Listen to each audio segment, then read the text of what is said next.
Hi, this is Alia with Investors in Action, bringing you a presentation on investing in self-storage. And Terry and I, you may know us already, we have over 25 years combined of experience in wholesaling, rehabbing, buying, and renting out properties across the United States, both in residential and commercial. We also have experience, and this is probably where we spent a good majority of the last few years, is in private lending and notes. So we've been private lenders, lending on fix and flip transactions. But as the market changed, we decided to obtain some assets, just hold on for long-term cash flow. And so that's sort of the genesis of behind purchasing self-storage properties and sharing with you how we've done it and the criteria of what we look at when we buy and some of the details and numbers that can get pretty exciting when you look at turning these assets around. One of the things that Tara and I love to do is training and education. We like helping other investors, just like yourself, uh, generate more success with their real estate investing career. So with that, why self-storage? Well, the self-storage industry has been one of the fastest growing segments of the commercial real estate industry over the last 40 years. Storage is considered by Wall Street analysts to be recession resistant, which basically means it does well in good times and bad times. As you think about the most recent economic downturn we had, the self-storage category didn't really suffer all that much because as people were possibly downsizing or moving out of homes being foreclosed on, they still wanted to keep their stuff. And so they might have been able to afford $50, $150, $200 a month just to keep their prized possessions in a location while they might have had to downsize to a smaller location. So we do like that aspect because you never know when the cycle is going to turn, and it's always good to have a performing cash flow asset. With self-storage, you have minimal tenant drama and typically no toilets to repair. I joke around because the first property bought, that was one of the first things that we did end up fixing. It came with a dance studio as part of the commercial property, and they had a small leak. But other than that, you're not going to get calls in the middle of the night from tenants typically unless they're your on-site property manager. One of the nice things again about no tenant drama or minimal tenant drama is if the tenants stop paying, you can lock their unit out very quickly. You literally just go in with a second managerial lock and place it on their unit, and until they pay you back, they cannot get to their stuff. And so the laws, which typically side with tenants, don't necessarily apply to properties that the tenant is not living on. I mean, this is pretty straightforward. You don't pay, you get locked out, you can't get to your stuff until you pay. We find that self-storage has very easy remote management, and there's several different ways that we manage our self-storage properties. One of that is through an online property management system called eMove. And eMove is a system that was created by U-Haul.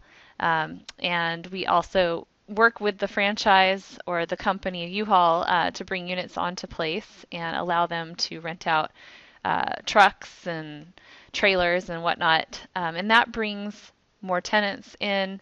It also gives us a little bit more visibility online and offline. The other thing that we can do with remote management is oftentimes with self-storage properties, you want to have security cameras, so we can put those in the office as well as outside on the units. And there really isn't a whole lot of things that can go wrong other than potentially your property manager stealing money as they're taking in tenant lease funds and not dispersing them out to you. So in any case, we can always see what's coming into our bank account on which units and be able to track, which tenants are going delinquent. They even have a really cool mapping system where it's color coded. So you put in a map of all of your units, you can see what sizes they are, and you can see which ones are currently paying, which ones are delinquent, and which ones are vacant. So it's a very cool system. One of the other reasons why we like self-storage, at least from the lender standpoint, is that it has one of the lowest default rates in the commercial arena. It's fairly easy to get bank loans, and so unlike fix and flips, where you often have to get hard money loans at 12 or 14%, you can often get bank loans at 5 to 8%. And so it's really easy to potentially get started with this without as much money out of pocket. You wouldn't necessarily think so because this is commercial. And so I think typically a lot of investors have a mindset. I'm saying this from my own experience, so I don't want to judge anyone else, but we got started with residential for a number of years and we worked our way up to commercial. And then once we got into commercial, we realized how easy it was and why didn't we do this in the first place? So, if you're not in commercial yet and you're thinking about it, don't let it be overly daunting. It's really not that hard once you learn how to manage that particular type of asset. And then last but certainly not least, self-storage is a cash cow. It brings in great cash flow numbers if managed properly.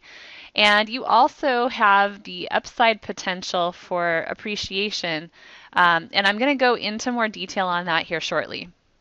And so forced appreciation is a term that we use in the real estate investing world. And it basically is the appreciation that's created by the real estate investment owner, where they're adding value to a property that increases its ending resale value.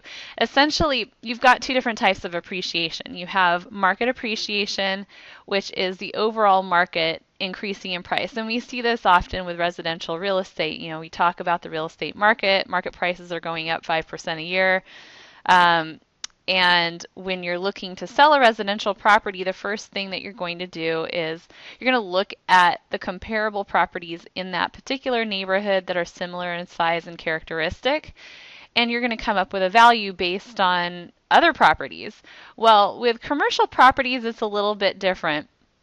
Commercial properties is based on cap rates, and cap rate stands for capitalization rate.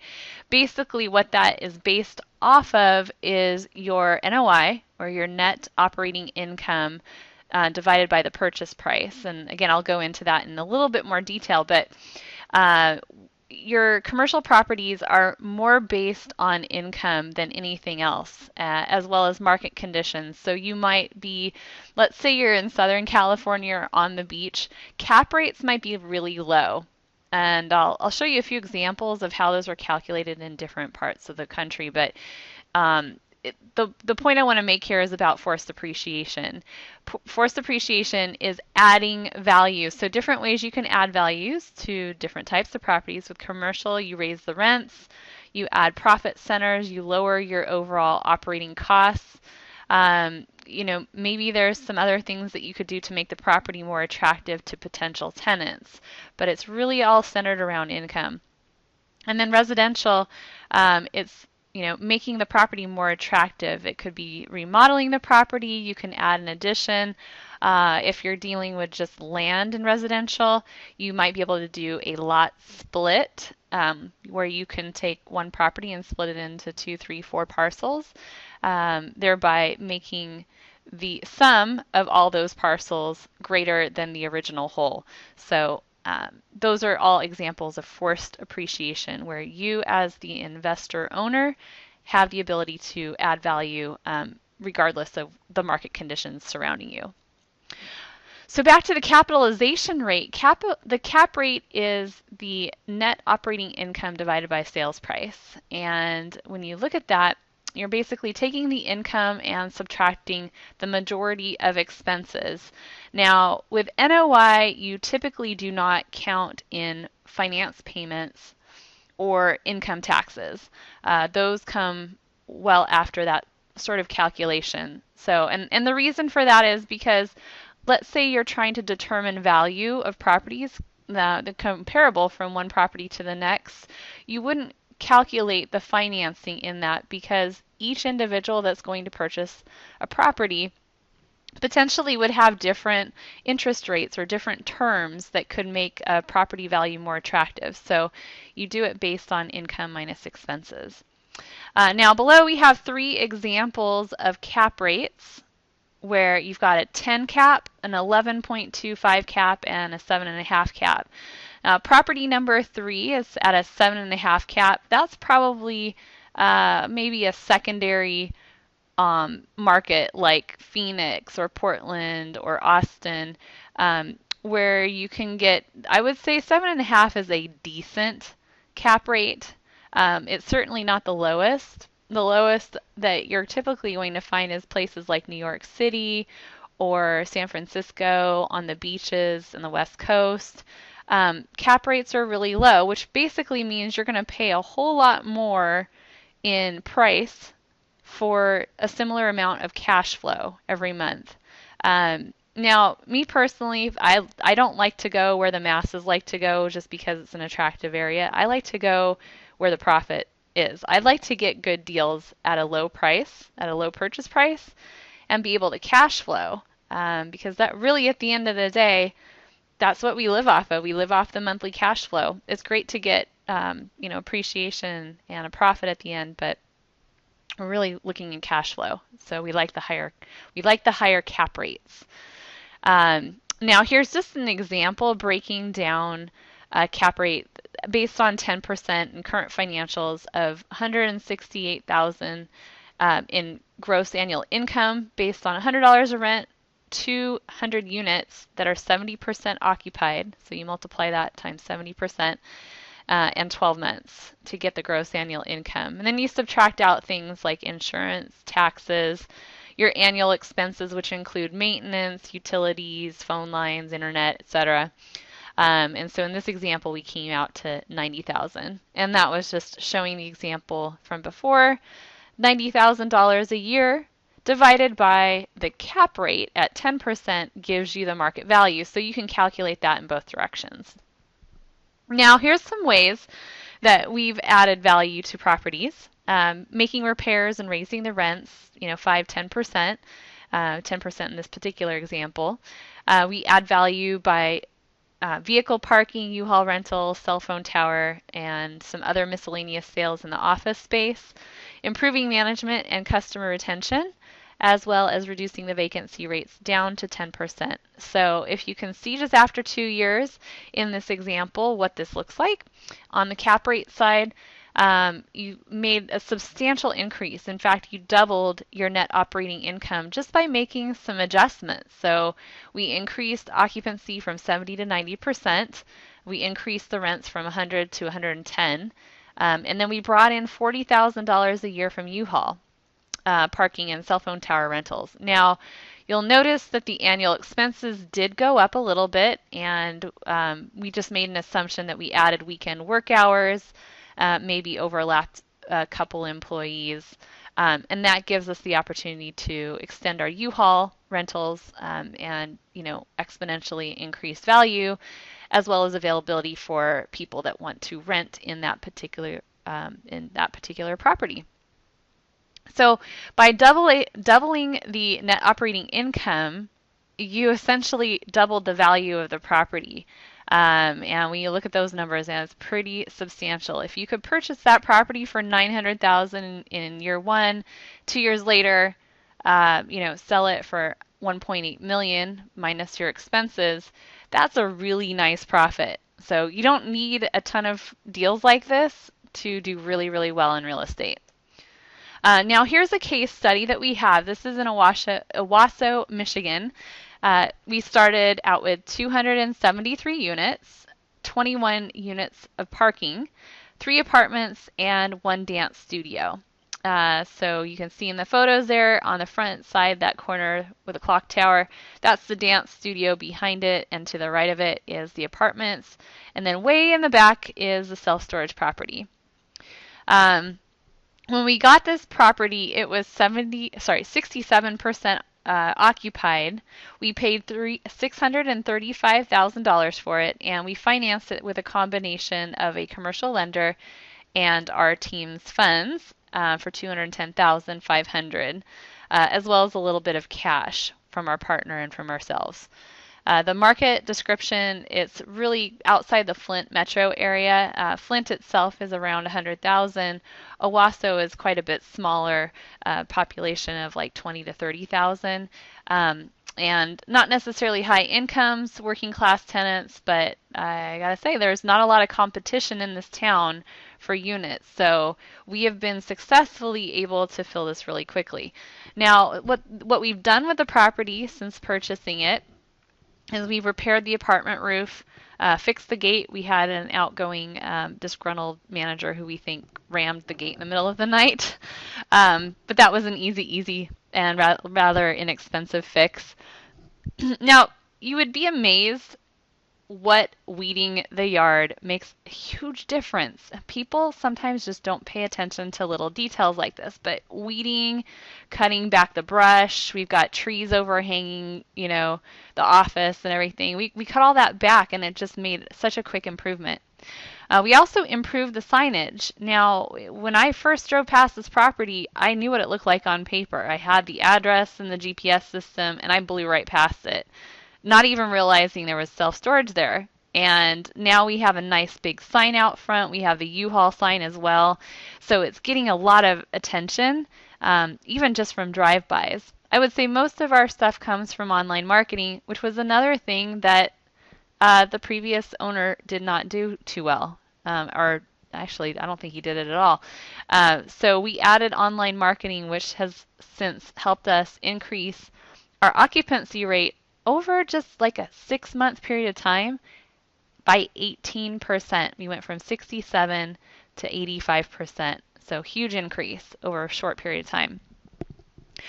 We extended the hours to include weekends. We added U-Haul trucks. And what was interesting was we were only one of 2 locations in that town that offered any sort of moving trucks, and they were not open on Sundays. So to provide a competitive advantage for ourselves, we are now open on Sundays and have 2 employees that overlap hours so that we have 7 days a week availability for people to come in and rent from us. We also have packing supplies, which really doesn't net us a whole lot of money, but it's just a nice convenience for people. If they're coming and going, they have boxes there that they can use to pack. And then we just advertise online RV and boat parking, as well as we have a very awesome automated management system, which I shared earlier. Just to go through the numbers again, we started at 67% and the ROI, or the NOI rather, was $72,000 per year based on our starting income. And so you can see that when we calculate 72 divided by our purchase price, it became an 11 cap, which is pretty high. It's much higher than average for that area.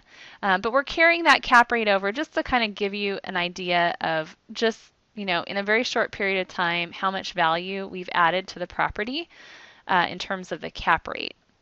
So at 85%, the NOI is $103,000 per year, and divided by the cap rate, the property jumped almost a little over $300,000 in just the first 5 months. And, it was cash flowing the whole time. So we were getting monthly checks, and now the property is worth $300,000 more. And if you compare this to, let's say, a California fix and flip, there really is no comparison. I guess the downside is it's not as easy to sell a commercial property than it is a single family home typically. But we don't really care because we're in this for the cash flow. After 12 months, we anticipate that we'll be at 95% occupancy, and that puts the NOI at 130. If you divide 130 by the 11% cap rate, it's worth $1.182 million. However, the market cap rate is actually 8.5 in that market. So if you do the same math, instead divide it by 8.5% on the cap rate, the property is worth over $1.5 million at 95% occupancy. Now, I can't easily do this with a residential fix and flip, but I could do this with self-storage. And this is, again, why I love this asset class. Just to give you a visual idea, representation of the kind of cash flow this thing kicks off. In month 1, we didn't have any debt payments, and we had some back rents that were collected, so it was higher than normal. Second month, we had some legal fees and repairs, one-time expenses that we put into the property and had to pay for from August and September. So then it had like this drastic dip down. But From October onward, it has kind of a flat, steady pickup, and then into February, where we're going to have, or we anticipate that we're going to have a pretty nice spike. Now, the reason why is during the holidays, I would say from about November on into maybe February, March, there's something in Michigan called snow, and people don't like to move when the weather is yucky. So typically, you don't have a lot of people moving in or out during that time frame. And we also have a very small loan for $5,000 that we placed on the property. So this is making the assumption that between October and February, we're paying that principal off at a rate of $1,000 a month. So $5,000 paid off, and all of a sudden, boom, people are coming back in to rent February, March, and it picks up again from there. So you can see on out a year later, August, September, October, November, December of next year, we should be netting around $9,000 a month in cash flow. So it starts out, a little anemic, about $2,000 a month split between partners. Isn't something to, sing praises about, but again, we don't care. We know what the long-term outcome of this is going to look like. We've done it a number of times, and we're pretty confident we're going to be able to do this again without too much difficulty. So that's just kind of giving you a trend line of what the cash flow is going to look at. I'm excited about what next summer brings and fall in terms of returns on this particular property. Now, one of the most popular questions that we get asked is about storage wars. Is storage wars real? How do people bid on stuff, etc.? Well, you can learn a little bit more about it. I found this website called Storage Battles Online, and this is a place similar to eBay, but for storage units, where you can see what kind of stuff people have, and you can bid online for a storage unit. Instead of actually being there in person, you can do it online from the comfort of your pajamas and flip-flops. I'm just going to myth bust a few things about storage wars just so people kind of have a better sense of how this process works. Now, we can begin the public auction notification process. This is something that's required. We have to put something, typically in a local newspaper publishing, to both the courtesy of the tenant, but also just to let the public know that they're delinquent and their items are going to be auctioned off on a certain date and time. Now, depending on state regulations, items can be sold within, 30 to 90 days typically of that notification going out. Bidders are not allowed to go inside the storage unit, so if you've seen the show, you've seen them just kind of like hovering around the outside.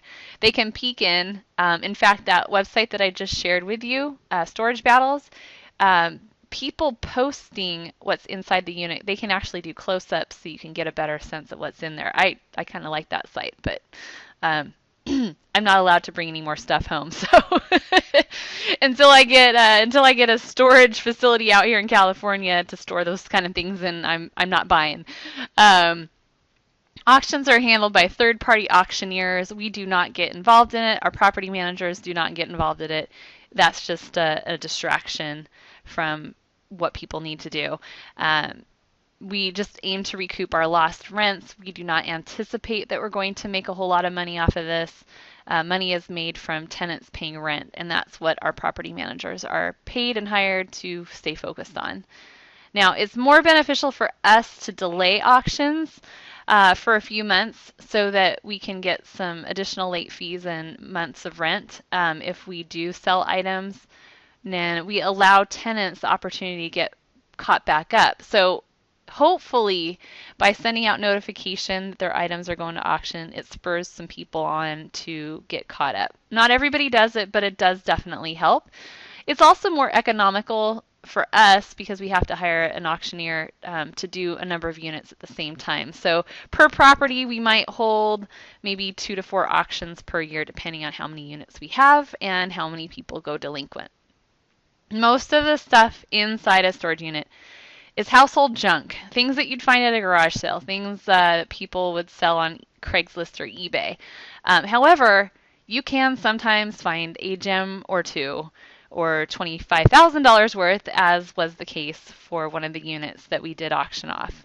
So we We can't get involved in keeping or purchasing those items. Unscrupulous managers, I'm sure, do keep that sort of thing, but legally you're not supposed to as a storage owner. So that's just one thing that we have to inquire about or share with people. The show's popularity has made bidding more competitive and margins a whole lot skinnier. So similar to just the fix and flip real estate market, if you're in that market right now, you're probably experiencing a lot of competition, especially if properties are going to the auction steps at the courthouse, or if you're working with people that are posting MLS listings. So you're dealing with competitiveness based on the popularity of the show. The success really requires somebody to treat this whole process as a business, and the ability to quickly haul things away, clean out the unit, and move them into their own inventory storage area. And most of the people who do well with the storage wars and buying things, they're very savvy. They might own pawn shops, secondhand stores, or sell stuff on a regular basis out at swap meets or on eBay. So if you're looking to be a self-storage, I guess, bidder, just kind of be prepared to run it like a serious hobby or a business. Now, what we like to purchase in particular is we look for properties that contain 150 units or more that are currently 40 to 70% occupied in markets of at least a 50 to 100,000 person population. Ideally, we like to have on-site office so that our managers could be on site. We do like having the ability to allow our tenants to park their RVs and boats or vehicles there. And look for at least 20,000 square feet of space. We do seek opportunities to add a U-Haul. So when we do our market survey, we'll find out what the competition looks like, if there is, or how far away, or how many other U-Haul rental places there are. U-Haul actually has their own storage facilities, but they do take advantage of the opportunity to put trucks and lease out at other locations as well. Parking, of course, advertising parking or creating parking for people. On-site management is really key. And then there's a number, I could probably come up with 50 if I had the time, additional profit centers like cell towers or like people using units as rentable space, sometimes even doing some sort of flea markets. Our properties haven't gotten involved in that, but I've heard of other people's doing that, where they'll just basically roll up the garage doors and have people come and purchase things out of their unit. We like to purchase with a cap rate that's 2 to 3 points higher than the market average. So if the market cap rate is 6%, we like to find something that's 8, 9, 10%, and then an opportunity, of course, to add value to an economically distressed asset. And we like to purchase with seller financing whenever we could for at least 3-year terms or longer. How we buy them, we create a new property or state-specific LLC that owns each property. And we work with, in our current funds from investors or from our own actual funds, to lend in second position as investors in action. We sometimes use a lender in first position, but we prefer to do seller financing with 3 to 5 year terms or longer and a reasonably low interest rate, something that stays with the market. I think on one of them we have 5% and the other is like 5.5 from seller financing, so that's pretty good. And then we work with increasing occupancy rates and refinancing the property at some point to more attractive and extended terms. So while the property is in its initial phase, the 6 to 12 or 18 months in the beginning, we might end up paying slightly higher financing costs to help us increase while we're just kind of jumping into the deal and getting it ramped up.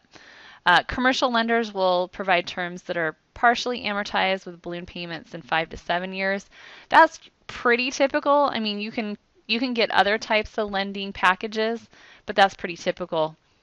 And then once refinanced, we'll have cash back to purchase more storage properties. So what's really exciting about this is, let's say, for example, in what we shared earlier, if we were able to get our 210 back from this one particular property, we can use that to go buy one or maybe two other properties as a down payment.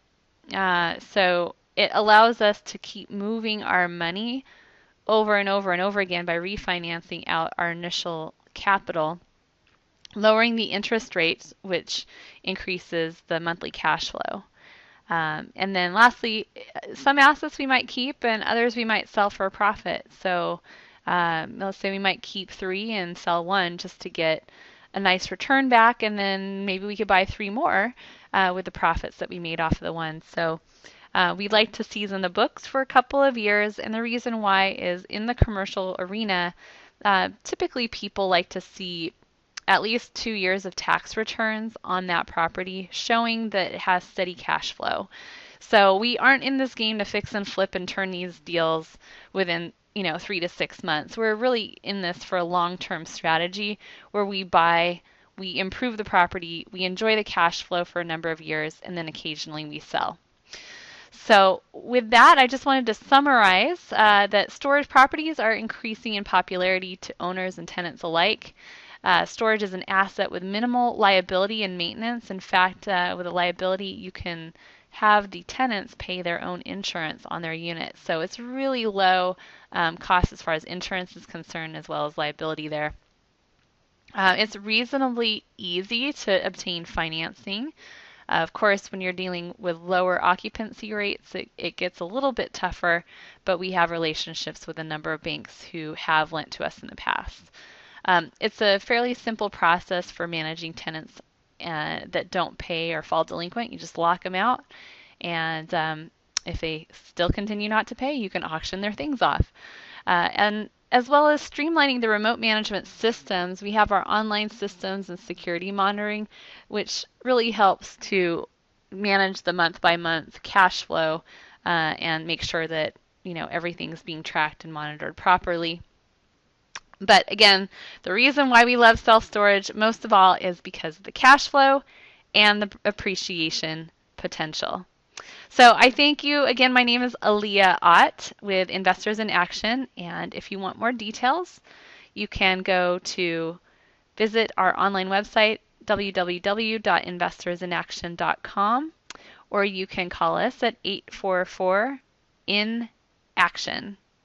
And you can email me as well as at alia@investorsinaction.com if you have any questions. We're here to answer those for you, and just keep an eye out in the future. We do plan on hosting workshops and courses in person in Southern California to share with you more details, more information, more hands-on how to get these deals locked up, financed, and into your hands if this is something that you choose to do on a more regular, active basis. So thank you and have a wonderful day.